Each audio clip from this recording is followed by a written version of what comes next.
जीवन में जो कड़वी बातें हो जाए, प्लीज उन्हें भूलने की आदत डालिए। जीवन में कड़वाहट किसकी जिंदगी में नहीं आती, जीवन में अशुभ योग किसकी जिंदगी में नहीं आती, जीवन में विपरीत वातावरण किसकी जिंदगी में नहीं बनता। जरा एक बात बताओ, अरे अपने साथ तो हुआ ही क्या, एक बार कल्पना करो। सीता कौन थी बोलो तो? लक्ष्मी का अवतार। सीता कौन थी? रघुकुल की महारानी। सीता कौन थी? जनक नंदिनी। सीता कौन थी? भगवान की पत्नी। अब जरा कल्पना करो तो, पैदा होने के लिए रामायण कहती है उन्हें मां की कोख न मिली, जमीन को फाड़ कर आना पड़ा। शादी हुई तो खुशियों का बैंड भी न बजा कि परशुराम बैंड बजाने पहुंच गए। शादी करके अपने ससुराल 4 दिन सुख से न जी कि मंथरा और कैकेयी प्रकट हो गई। पति का साथ निभाने के लिए जंगल में गई तो रावण प्रकट हो गया। रावण के चंगुल से निकल कर आई तो अग्नि प्रकट हो गई। अग्नि परीक्षा में निकल कर आई तो धोबी प्रकट हो गया। दिमाग लगाओ, दिमाग लगाओ सब लोग, हर भाई हर बहन अपनी जिंदगी को एक बार तोल लो कि अगर मुसीबतें जिसे हम जिंदगी में कहते हैं, अरे हमारी जिंदगी में मुसीबतें आई क्या है। हम में से कोई दावा नहीं कर सकता कि मैंने सीता की जिंदगी में जो मुसीबतें आई उसका 1% में मुसीबतें जिंदगी में झेली। हम में से कोई पुरुष दावा नहीं कर सकता कि जितनी साधना में तकलीफें भगवान महावीर ने उठाई उसका 1000वां हिस्सा भी हम में से किसी ने नहीं झेला, किसी ने नहीं झेला। पर जरा देखो तो सही, मां की कोख नहीं, परशुराम आ गया, कैकेयी प्रकट हो गई, रावण प्रकट हो गया, अग्नि प्रकट हो गई, धोबी प्रकट हो गया। सीता को फिर वनवास जाना पड़ा। रघुकुल की महारानी को, भगवान की पत्नी को, लक्ष्मी के अवतार को अपनी संतानों को जन्म देने के लिए किसी ऋषि के आश्रम में जाकर शरण लेनी पड़ी।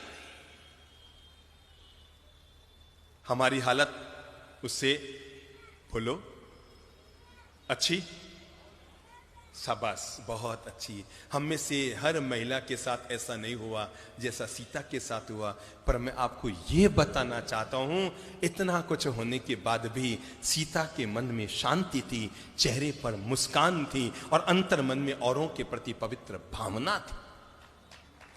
मैंने इसलिए कहा, जीवन में बुरा वक्त तो कभी भी किसी के साथ जीवन में आ सकता है, लेकिन बुरा वक्त आने के बाद भी जब वक्त बीत गया, हो गया सो हो गया, जो बीत गई सो बात गई, तकदीर का शिकवा कौन करे, जो तीर कमा से निकल गया उस तीर का पीछा कौन करे।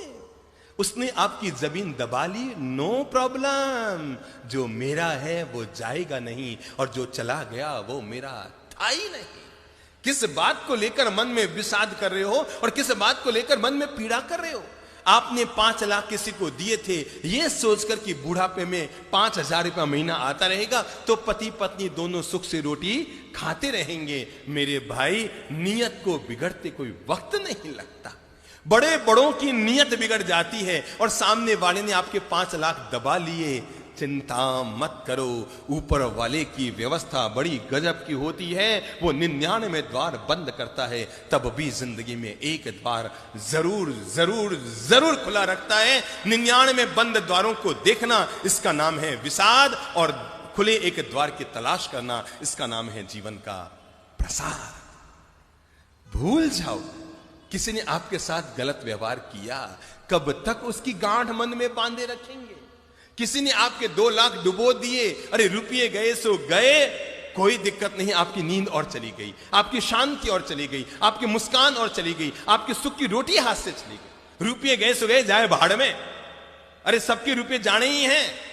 आदमी जन्म लेता है ना तो लंगोट मां पहनाती, उसमें जेब नहीं होता, होता है क्या? और आदमी मरता है ना तो घर वाले कफन उड़ाते हैं, कफन में जेब नहीं होता। पर आदमी कितना मूर्ख होता है, जन्मने पर लंगोट में जेब नहीं, मरने पर कफन में जेब नहीं, और जिंदगी भर जेब जेब जेब जेब भरने में ही लगा रह जाता है। सबको छोड़ना है, सबको जाना है, छूट गया सो छूट गया, चला गया सो चला गया। जीवन का मंत्र याद रखो, जो मेरा है वो जाएगा नहीं और जो चला गया वो मेरा